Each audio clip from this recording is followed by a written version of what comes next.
আসসালামু আলাইকুম, কেমন আছেন আপনারা? আশা করি সবাই ভালো আছেন। আলহামদুলিল্লাহ আমিও ভালো আছি। আজকে রান্না করব কচু শাক। কচু শাক তো আমাদের অনেকেরই পছন্দ খাবার, আর যদি ফ্রি পাই তো তারও পছন্দের হয়ে যায়। আমার বাসের পাশেই প্লট আছে, প্লটে দেখি সুন্দর কচু গাছ হয়েছে, লোভ সামলাইতে পারি নাই, কয়েকদিন দেখতে দেখতে যে নিয়ে আসছি, এনে গোড়াগুলাও লাগাই দিছি। শাকগুলা খেয়ে ফেলবো এখন রান্না করে। চিংড়ি মাছ দিয়ে কচু শাকটা রান্না করব, এত মজা লাগে কচু শাক এগুলো খেতে। আমি পুরো ডাউগা সহ পাতা পুতা সব একসাথে নিয়ে নিব।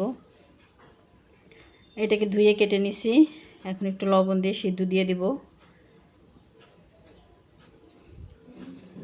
আমার কচুটা সিদ্ধ হয়ে গেছে, বেশি সময় লাগবে না, কচু সিদ্ধ হয়ে গেছে। দেখেন কচুটা সিদ্ধ হয়ে গেছে, নিচে একটু ধরে গেছিলো আমার।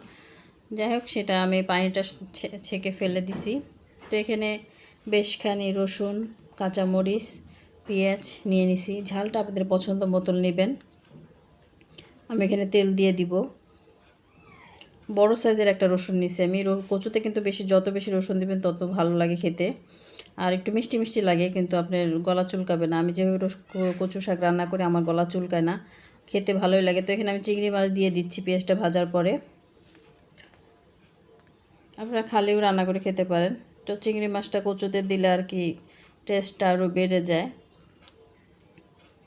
তো আমি তো কচু সিদ্ধর সময় লবণ দিয়েছিলাম, তো এখানে অল্প একদম অল্প লবণ দিছি, আর একটু কালারের জন্য একটু হলুদ দিছি, আর কিছু দেবো না আমি এখানে। কচু শাকে আসলে তেমন একটা মশলা লাগে না, একটু রসুনটা একটু বেশি করে দিলেই আপনার টেস্টটা অনেকটা বেড়ে যায়।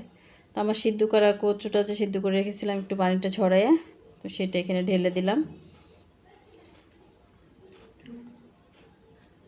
এভাবে কচু শাক রান্না করে খেয়ে দেখবেন, অনেক মজা লাগে খেতে।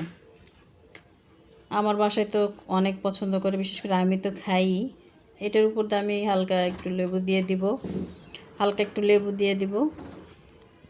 আমার কচুটা অনেকটা হয়ে গেছে, তো আমি লেবু কেটে রাখছিলাম এক চামচের মতো হবে, চেপে আর কি এরকম দিব আমি লেবু উপর দিয়ে। এটা আপনারা না দিলেও পারেন, দিলে আর কি আপনার যদি সন্দেহ হয় একটু কচুর মুখটা চুলকাবে, তো উপর দিয়ে দিতে পারেন। তো আমি একটু দিয়ে দিছি, আমার খেয়ে দেখছি জ্বর চুলকাচ্ছে না, তারপর আমি একটু লেবুর রস দিছি। এটা আপনাদের অপশনাল। তো আমার কচুটা হয়ে গেছে, আমি নামাই ফেলবো। আমি বাটিতে পরিবেশন করে ফেললাম, সাথে 2টা লেবুর সাইজ দিলাম। দেখতেও সুন্দর, খেতেও সুন্দর। কালারটা দেখেন, কালারটা কিন্তু অনেক, ক্যামেরায় হয়তো দেখা যাচ্ছে না, কালারটা কিন্তু অনেক সুন্দর, সবুজই ছিল, যেমন গ্রিন। আমার ভিডিওটা যদি ভালো লাগে প্লিজ লাইক শেয়ার করে দিবেন, সাথে থাকবেন, ভালো থাকবেন। আল্লাহ হাফেজ।